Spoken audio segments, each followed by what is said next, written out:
말씀을 시작하면서 이 가평우리 마을 감사 방명록이 있는데요. 이 마을에 가면 이제 곳곳에 감사 방명록이 비치가 되어져 있습니다. 그래서 이제 마을에 방문하신 분들이 기록을 할 수 있도록 되어져 있는데요. 말씀을 시작하면서 그 방명록에 남겨진 한 아내의 글을 읽어드리고자 합니다. 일상을 너무 쉼 없이 달리다 보니 마음속에 무언가 꽉 막힌 듯 도무지 굴러가지 않았다. 이런 마음은 가정에서 터지고 말았다. 작은 일에도 마음이 너무 아팠고 화가 났다. 또 아내로서는 자신감이 없어졌다. 마음이 공허해지더니 삶의 외로움이 찾아왔다. 그러다 문득 엄마도 이렇게 외로웠을까? 아니 외롭진 않을까 생각이 들었다. 아내의 삶이라나 무엇일까? 하나님께 묻고 싶었다. 그래도 결국 답은 찾지 못했다. 그저 마음이 쉬고 싶어서 고요한 곳을 찾다 가평우리 마을을 찾게 되었다. 마음을 모두 비워냈다고 할 수 없지만 오랜만에 휴식을 할 수 있었다. 이 고요함이 침묵이 나를 위로한다. 이 위로가 그저 감사하다. 제가 이제 이 글을 좀 읽어드리는 것은 이것이 우리의 일상과도 같은 것이 아닌가라는 생각이 들어서입니다. 지금 이 자리에도 이제 내가 아내 그리고 또 어머니, 여성에 대한 부분도 있겠지만 또 한 가정에서 또 엄마로서 아빠로서 또 살아가는 우리의 모습이다라는 생각이 듭니다. 이 글을 남겨준 이제 한 성도님의 글일 텐데요. 하나님께 묻고 싶었다. 그래도 결국 답을 찾지 못했다. 인생을 살아가다 보면 또 마음이 공허해지더니 삶의 외로움이 찾아오게 된 것이고 또 작은 일에도 마음이 너무 아팠고 화가 났던 그러한 모습들. 근데 그러한 모습 속에서 이 화를 어딘가에는 이렇게 또 표출할 수 있는 상황이 있겠지만 가장 가까이 있는 가족에게 그 화가 이렇게 흘러났던 모습들을 볼 수 있는 거죠. 명절이 되게 되면 이제 이런 글귀 속에서 이 아내분은 엄마를 좀 떠올리게 되잖아요. 아내의 삶이 무엇일까 하면서 문득 엄마도 이렇게 외로웠을까라는 이제 얘기를 합니다. 저도 명절이 되면 이제 부모님을 좀 생각을 하게 되어집니다. 저는 개인적으로 제가 한 40, 한 50 나중에 또 가겠지만 40대가 넘어가면 좀 어른이 되지 않을까라는 생각을 해봤습니다. 근데 제 자신을 보니까 아무리 봐도 어른이 아닌 것 같은 거예요. 너무나 미숙한 저의 모습을 보게 되고 그러다 보니까 저희 부모님의 이 40대의 모습들 그리고 50대의 모습들 그때의 가정 가운데 찾아왔던 어려움들을 다시 한번 생각해 봅니다.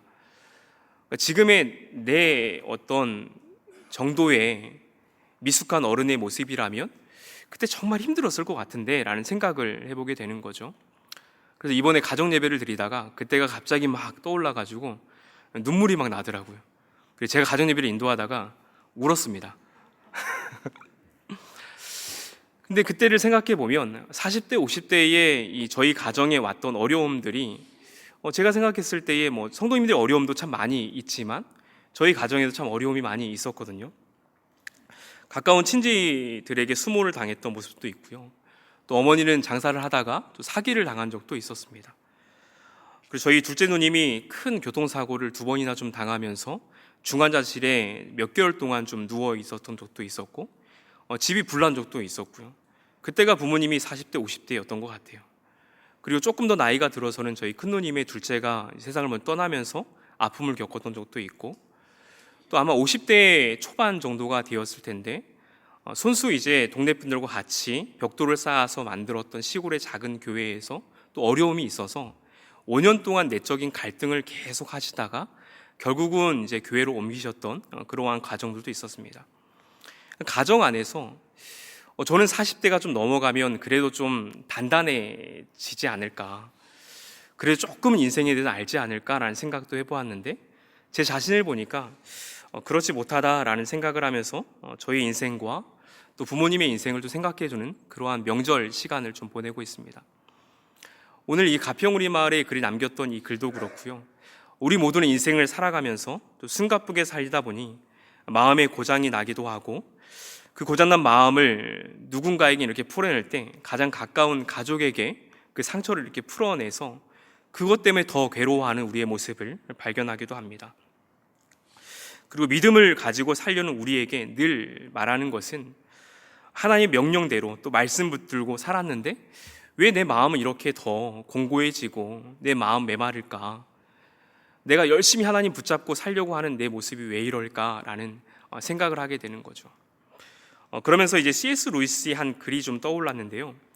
스크루테이프의 편지에 이런 글이 있습니다. 인간이 하나님의 임재를 전혀 느낄 수 없는 골짜기에 처해 있으면서도 주위를 둘러봐도 하나님의 발자국조차 보이지 않는 메마른 곳에서도 여전히 하나님의 명령에 순종하며 걷고 있다면 그것은 사단에게 가장 치명적인 위협이 된다. 근데 이제 오늘 본문을 보게 되면 사단이 전혀 긴장하지 않아도 되는 이스라엘 백성의 모습이 좀 등장을 합니다. 그리고 이 모습이 우리의 모습과도 같지 않은가 싶어서 한번 본문을 그러한 각도로 한번 보면 좋겠습니다. 1절을 보면 이렇게 써 있습니다.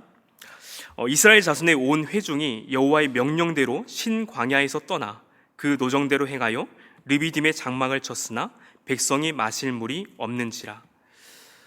본문을 보게 되면 이스라엘 백성들이 르비딤에 이렇게 오게 되었는데 이 르비딤에 온 것은 이스라엘 백성의 뜻에 따라서 온 것이 아니라 본문을 보면 이스라엘 자손의 온 회중이 여호와의 명령대로 신 광야를 떠났고 여호와의 명령대로 지금 르비딤에 도착했다라는 것을 볼 수 있는 거죠.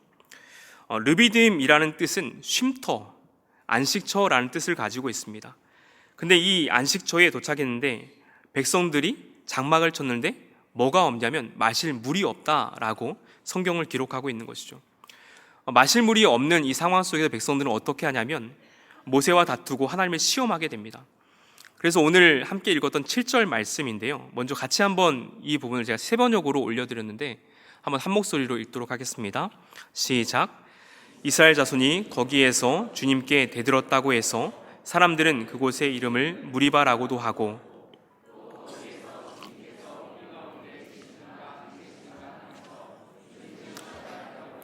그곳의 이름을 마사라고도 한다.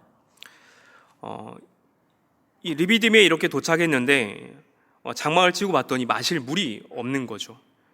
그리고 이곳은 백성이 선택한 지역도 아니고 하나님께서 가라고 해서 여호와의 명령대로 갔던 르비딤입니다. 근데 그곳에 마실 물이 없기 때문에 이 백성들은 하나님 앞에서 굉장히 불만을 표출하고 있는 장면들인 거죠. 그래서 그의 장면을 뭐라고 이제 지명화시키고 있냐면 이스라엘 자손과 다퉜다라고 해서 무리바라고 말하고 있고, 하나님이 정말 이렇게 할 수 있냐 하면서 하나님을 시험하는 곳이다라고 해서 마사라고 이렇게 붙이게 됩니다. 여러분, 이것은 근데 단순히 이스라엘 백성만의 질문은 아닌 듯합니다. 우리 또한 믿음을 가지고 살아가다 보면 기도하고 결정하잖아요. 기도하면서 하나님, 이 길이 맞습니까? 저 길이 맞습니까? 선택의 기로에서 믿음이 좋으면 좋을수록 작은 것 하나 하나님의 뜻에 맞추어 살려고 열심히 노력하는 우리의 모습을 보게 됩니다. 저희 어머니 굉장히 기도를 많이 하시거든요. 기도하면서 걸어왔던 인생인데 여전히 그 인생 가운데에 정말 어려움은 늘 닥치는 거죠. 이 장면에서 르비딤이라는 하나님의 인도하심을 따라 갔는데 물이 없고 거기 안에서 그대로 우리의 신앙을 보여주고 있는 거죠. 그래서 하나님, 당신의 명령대로 왔는데 왜 내 르비딤에는 마실 물조차 없습니까? 라고 묻는 우리의 인생이 아닌가라는 생각을 해봅니다. 그리고 나서 제가 이 본문을 계속 묵상하는데 어떤 생각이 또 더 들냐면요, 물이 없으니까 당연히 불만을 표출하는 게 맞잖아요. 그러지 않습니까? 물 필요하잖아요. 근데 출애굽기를 다시 한번 이렇게 1장부터 보는데 우리가 잘 알고 있는 출애굽 이후의 광야 생활 가운데 하나님께서 우리에게 주셨던 것이 무엇이냐면 이 불기둥과 구름 기둥입니다. 밤에는 너무 추우니까 불기둥으로 그 잠자리를 보호해 주시고, 또 낮에는 이 구름 기둥이 이동하면서 우리가 갈 곳을 지시하시는 거죠. 구름 기둥이 이동하면 또 장막을 걷어서 이동하게 되어지고, 구름 기둥이 멈추게 되어지면 그곳에 하나님이 이곳에 머물라고 하는구나 생각을 하고 그곳에 멈추어서 장막을 치고 머물게 되어지는 겁니다. 또 하나 뭐가 있냐면 먹을 것이 필요하니까 만나와 메추라기를 주는 것이 지금 이 17장 이전의 본문입니다. 다시 말해서 지금 이 17장의 본문 속에서 다시 생각을 해보면 어떤 장면을 생각해 볼 수 있냐면, 르비딤에서 물이 없다라고 불평을 토할 수 있지만 지금 어젯밤에 구름 기둥 아래에서 잠을 잘 쓸 거잖아요. 그러지 않습니까?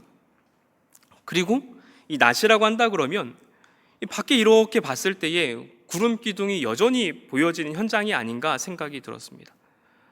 그리고 또 하나는 문을 아침에 열고 나갔더니 만나와 메추라기가 있었을 것 같은 거예요. 그리고 그것을 이미 먹었던, 그러니까 구름 기둥, 불 기둥, 만나와 메추라기를 다 먹었던 이스라엘 백성일 것 같은데, 야, 물 하나 없다고 이렇게 할 수 있냐? 너무 이 불신앙적인 모습이 아닌가? 나는 안 그런 것처럼 조금 한 발짝 뒤에 물러나서 야, 이스라엘 백성 너무 못됐다 라는 생각을 하면서 제가 이 본문을 다시 보게 되더라고요. 여러분 어떤지 모르겠습니다. 그래도 불기둥을 경험했고 구름기둥이 눈에 이렇게 선이 보이고 아침에 만나와 메추라기를 내가 먹었기 때문에 나는 뭐 이 정도의 물이 없는 거는 날 견딜 수 있어 라고 말하는 성도님일 수도 있고, 또 여기서 이제 백성 전체의 모습 속에서 야, 어떻게 정말 하나님이 르비딤이라는 쉼터를 우리 가운데 허락해 줘놓고 어떻게 마실 물조차 없이 이곳에 머물라고 하시냐, 그런 불평 속에 있는 우리의 모습이 아닐까라는 생각도 듭니다. 제가 이제 이 본문을 묵상하면서 한 발짝 뒤에서 이렇게 생각을 많이 하게 되는 거예요. 나는 아닌 것 같다라는 생각을 가지고 계속 이 본문을 묵상하다가 나도 똑같구나라는 생각을 하게 됩니다. 그러니까 정말 하나님의 그 임재와 은혜의 현장들을 매일매일 경험하면서도 나에게 작은 것 하나 채워주지 못하는 그거 하나를 가지고 하나님, 정말 이곳이 하나님 인도하신 곳이 맞습니까? 하나님이 나에게 허락하신 곳이 맞습니까? 묻고 있는 나의 연약한 모습을 좀 보게 되더라고요. 그러면 여기에 뭐라고 썼냐면요, 종합 선물 세트라는 표현을 썼습니다. 지금은 좀 덜하지만 예전에는 저도 어렸을 때 이런 큰 종합 선물 세트 같은 거를 가끔 사오면 그게 너무 좋았어요. 그럼 거기에서 내가 좋아하는 것만 골라 먹기도 하거든요. 그리고 미리 좀 감추기도 하고. 근데 우리가 하나님의 그 은혜의 종합 선물 세트가 이렇게 주어지는데 거기에 내가 원하는 거 하나 없다 그래서 이 종합 선물 전체가 보이는 것이 아니라 내가 원하는 거 하나 없는 것 때문에 불평하고 있는 그러한 신앙의 모습이 아닌가라는 생각이 들었습니다. 결국은 이렇게 우리가 생각하는 것은 하나님과 나와의 관계를 어떠한 관계로 보느냐라고 할 때 거래의 관계로 하나님과 나의 관계를 정의하고 있다는 거죠. 여기서도 보면 하나님께 인도하셨고 내가 순종했기 때문에 하나님 마실 물을 줘야 합니다. 내가 그리고 그 길을 따라 순종하면서 기도했기 때문에 내 기도의 응답을 해주셔야 됩니다. 그러니까 내가 순종했기 때문에 하나님께서 나의 결핍에 대해서 잘 아셔서 그것까지 채워주셔야 하는 분입니다. 그러니까 하나님의 존재와 나의 존재를 잊고 있는 것이 아니라 하나님과 나의 관계를 무언가가 해줘야 되는 거래의 관계로, 우리가 잘 알고 있는 뭐 어떤 진이라든지 내가 요청하면 무조건 들어줘야 되는 그런 관계로서 정의하고 있는 이스라엘 백성을 우리는 볼 수가 있습니다. 결국은 이 이스라엘 백성의 이 모습은 얄팍한 신앙의 이 민낯이 아닌가라는 생각이 들었습니다. 그리고 저 또한 또 앞에 아내의 글이었지만 정말 이렇게 가정에서의 부모의 역할, 그리고 또 남편의 역할, 이 감당하다 보면 누구나가 다 이렇게 무거운 어깨를 가지기도 하잖아요. 또 명절이 되다 보면 또 부모님을 또 생각하게 되기도 하고 친인척 분들 안에서 여러 가지 어려움들이 있습니다. 거기 안에서 이렇게 신앙을 가지고 더 믿음이 깊어지려고 깊어질수록 더 많은 고뇌를 하고 있는 것이 우리 신앙인의 모습이 아닌가라는 생각을 하게 되어집니다. 그러한 모습 속에서 혹시 내 모습 속에서는 그러한 르비딤 안에서 하나님 마실 물이 없다 그래서 고민하고 있는, 뭐 이렇게 막 불평하진 않더라도 고민하고 있는 내 모습이 아닌가. 만약에 고민하는 속에서 내 모습이 있다면 하나님이 그 마음을 어떻게 또 회복하시고 이끌어 가시는가, 오늘 본문을 통해서 좀 몇 가지를 살펴보고자 합니다. 오늘 1절부터 7절은 이제 내부의 시험이라고 볼 수 있는데요, 인생이 잘 안 풀릴 때 우리 안에 가장 찾아오는 것은 이 상황이 아니라 하나님에 대한 신뢰가 무너진다라는 것입니다. 그래서 하나님께서는 이 신뢰를 세우기 위해서 모세를 통해서 이제 말씀하시는 부분이 있는데 4절과 5절을 같이 한번 읽도록 하겠습니다. 4절 같이 한번 읽겠습니다. 모세가 여호와께 부르짖어 이르되 내가 이 백성에게 어떻게 하리이까? 그들이 조금 있으면 내게 돌을 던지겠나이다. 여호와께서 모세에게 이르시되 백성 앞을 지나서 이스라엘 장로들을 데리고 나일강을 치던 내 지팡이를 손에 잡고 가라. 이 하나님과의 무너진 어떤 신뢰의 관계를 회복하기 위해서, 그리고 이 상황 속에서 불기둥과 구름기둥을 경험하고 물이 없다고 불평하고 있는 이 백성들의 앞에 모세를 통해서 하고 있는 방책 중에 첫 번째는 무엇이냐면 나일강을 친 그 지팡이를 다시 손에 들고 나아가라라는 메시지를 이제 주시는 거죠. 본문에서 모세는 불평하는 이스라엘 백성 앞에서 아마 낙심하지 않았을까라는 생각을 하게 됩니다. 그리고 하나님 앞에 부르짖는 거죠. 주님, 이 백성을 어떻게 해야 됩니까? 그들은 지금이라도 곧 저를 돌로 쳐서 죽이려고 합니다. 그리고 하나님, 어떻게 해야 됩니까? 이 본문을 읽다 보면 백성들이 모세에게 이렇게 원망하면서 어떤 표현들을 또 하게 되냐면요, 우리 자녀들과 또 애굽에서 이렇게 가져왔던 이 가축들 어떻게 해야 됩니까? 저는 명절을 지나면서 이 본문도 어떻게 들리냐면 자식들이 부모에 대해서 지금 낳아놓고 지금 어떻게 할 겁니까? 라는 이 원망의 소리, 자식이 부모에서 원망하는 소리로도 좀 들리게 되어지더라고요. 근데 그런 어떤 이 백성의 불만 앞에 이 백성에게 다시 한번 하나님이 살리기 위해서 모세에게 하고 있는 말은 무엇이냐면 나일강을 치던 내 지팡이를 손에 잡고 가라라고 말하고 있습니다.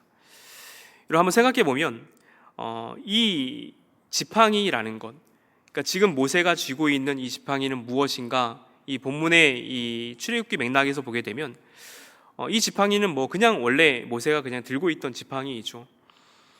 이제 애굽에서 도망쳐 와서 미디안 광야로 이렇게 피했을 때에 거기서 40년 전에 양치기 역할을 좀 하거든요. 근데 양치기를 하기 위해서 아마 쥐고 있던 그 지팡이가 아니었을까라는 생각을 하게 됩니다. 그리고 출애굽기 4장에 가보게 되면 하나님께 모세를 이제 3장부터 부르시고 4장에서 하나님의 능력을 모세에게 주시거든요. 그때에 하나님께서 모세를 부르실 때 모세야, 지금 네가 이 손에 들고 있는 게 뭐냐라고 물으시죠. 그때 모세가 얘기하는 것은 지팡이입니다 라고 얘기합니다.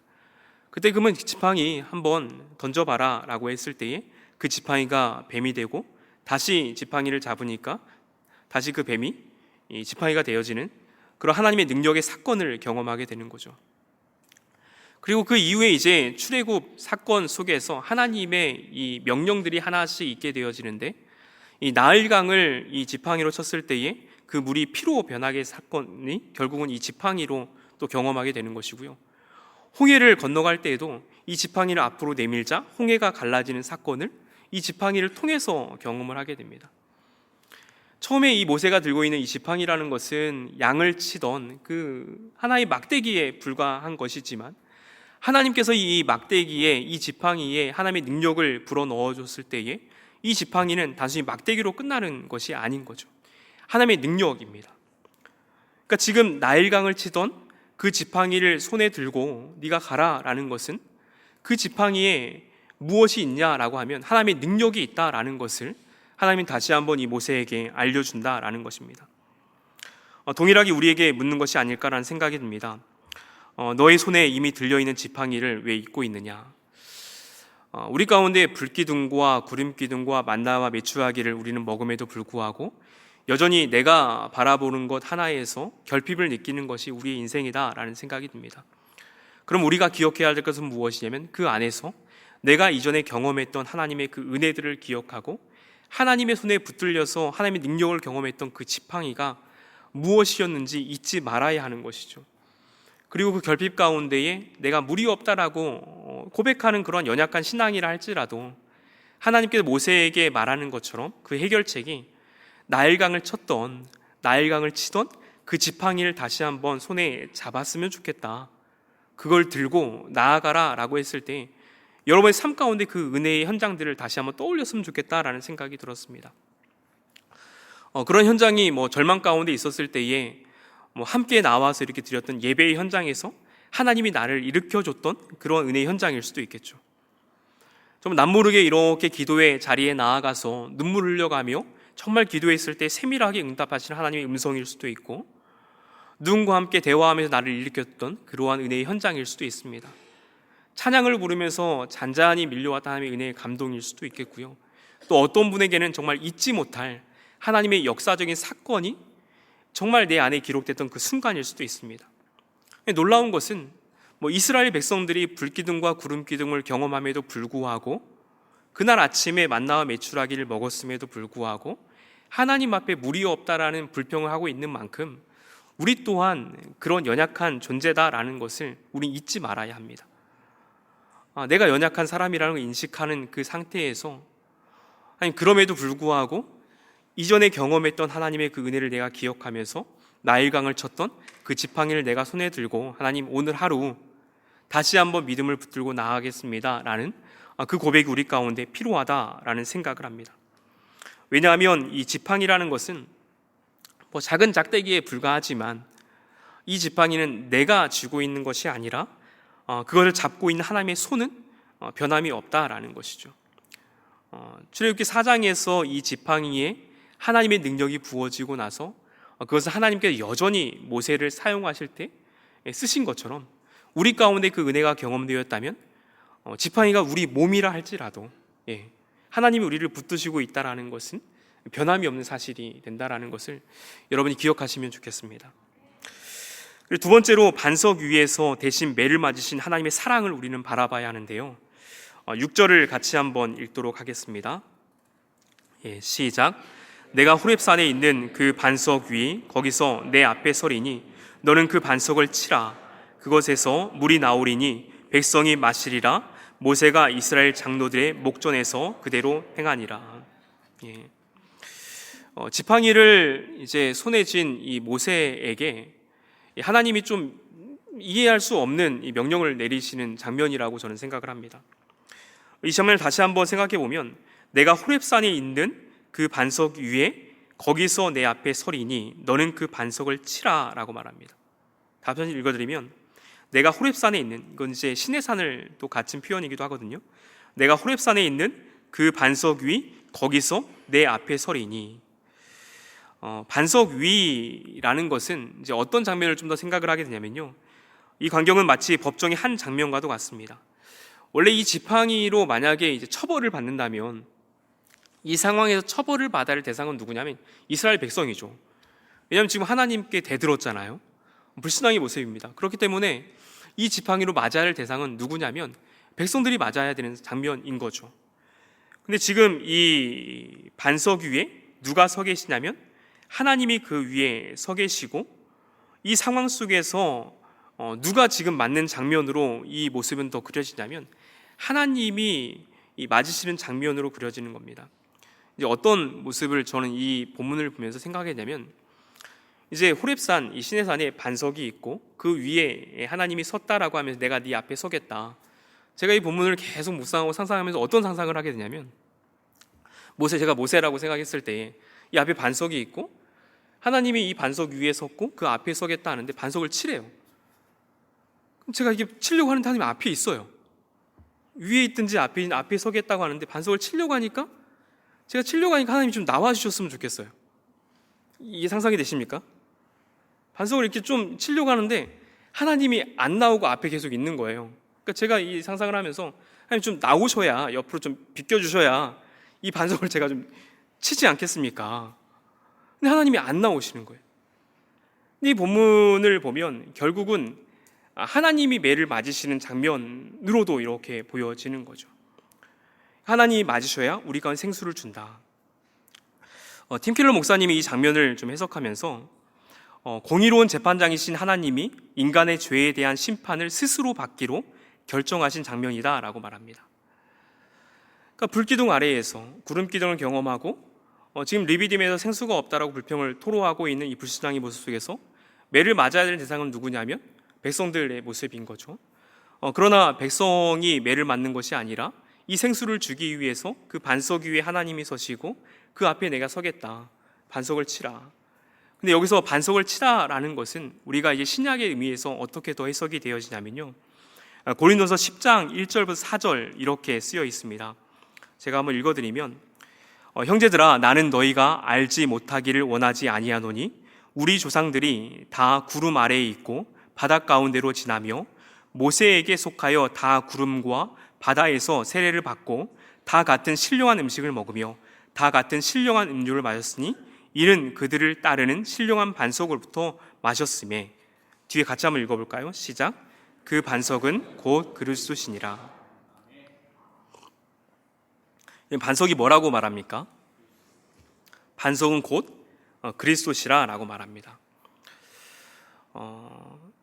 이 생수를 주기 위해 하나님이 선택하신 방법은 무엇이냐면 결국은 하나님께서 매를 맞으시고 결국은 이 그리스도께서 우리를 위해서 희생당하시는 장면으로 이 생수를 주고 있는 그 장면입니다. 그러니까 지금 모세가 반석 위에 서 계신 하나님, 그 앞에 서 계신 하나님에 대해서 표현하면서 반석을 치라고 말했을 때 결국은 이 생수가 무엇으로부터 공급되어지는가 우리가 더 생각을 해보면 결국은 예수 그리스도께서 맞으심으로 우리 가운데 영원한 생명수가 공급되고 있다라는 것을 얘기하고 있는 거죠. 이제 그러면서 생각하게 되는 것이 이것입니다. 우리의 이 신앙이라는 것은 정말 이 불기둥과 구름기둥을 경험하고 아침에 만나와 메추라기를 먹었음에도 불구하고 나의 작은 결핍 하나도 내가 해결하지 못해서 하나님을 원망하고 있는 나의 연약한 믿음이지만 결국은 그 상황 가운데에 나의 신앙을 자책할 수 있는 우리의 모습이잖아요. 내가 왜 이거밖에 안 될까? 신앙생활 이렇게 오래 해도 더 깊이 있는 믿음을 살아가려고 해도 또 하나님의 명령대로 내가 지금 와서 이렇게 지금 왔음에도 불구하고 왜 나는 이 모양일까? 라고 자책하며 있을 수 있는 우리의 모습인 거죠. 이것을 좀 어떻게 해야 될지, 아까 가평우리 마을에서 한 아내분이 말한 것처럼 이걸 좀 하나님께 묻고 해결하고 싶었는데 하나님이 답을 안 해주는 그런 인생 속에서 나는 어떻게 해야 되는가? 근데 거기에서 내 인생이 더욱더 놓아져 버리면 결국은 이 상황을 가장 좋아하는 것은 사단인 거죠.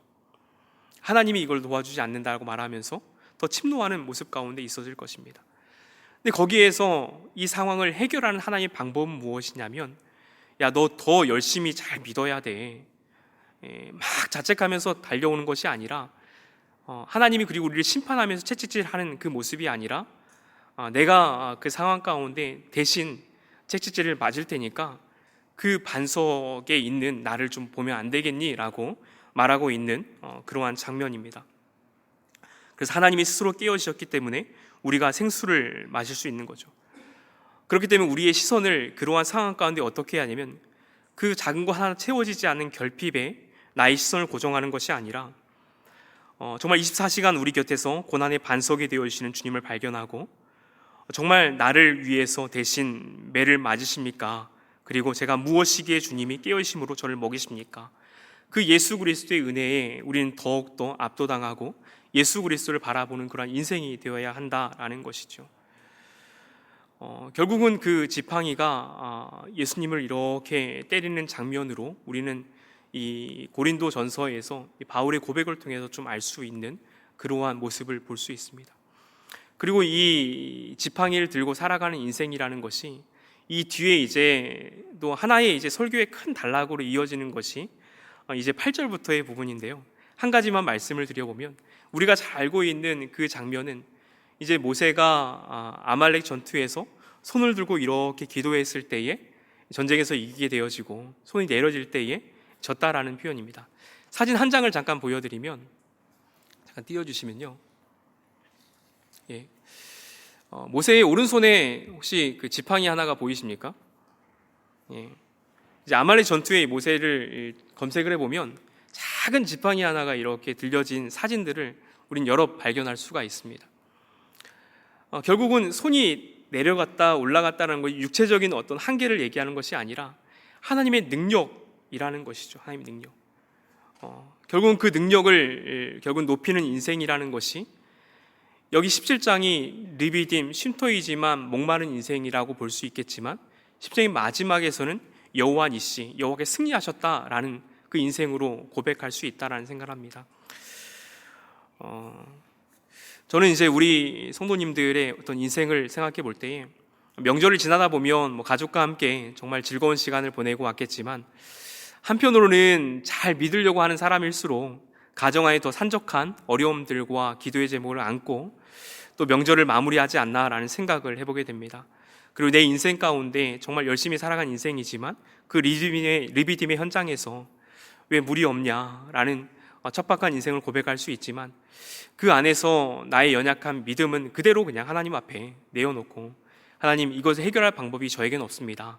그러나 하나님께 나에게 해결해 주고자 하는 그 방법은 정말 이전까지 경험했던 그 능력의 은혜의 지팡이 다시 붙들라 하시고, 그리고 그 지팡이 내 힘으로써 할 수 없으니 하나님, 나를 위해서 십자가에 대신 돌아가신 예수 그리스도의 그 은혜 가운데 그 예수 그리스도 바라보라 하시니 내가 그 예수님 더욱더 바라보겠습니다.